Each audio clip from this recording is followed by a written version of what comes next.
Кадырлуу мусулман бир туугандар, урматтуу шаар тургундары жана коноктор, сиздерди мусулманчылыктын жакшы жөрөлгөсү бири болгон Орозо айт майрамыңар менен Бишкек шаарынын мэриясын жана жеке өзүмдүн атымдан чын жүрөгүмдөн куттуктайм. Ак тилден аткарылган кайрымдуулук иштер жана 30 күн туткан орозоңуздар кабыл болсун.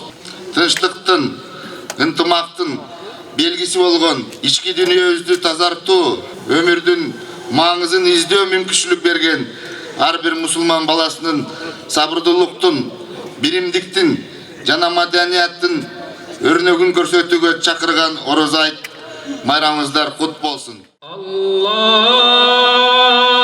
акбар. Аллаху акбар.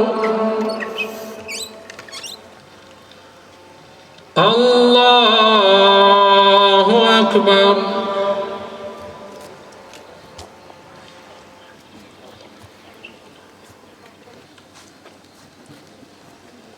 Assalamu alaikum wa rahmatullah. Assalamu alaikum wa rahmatullah.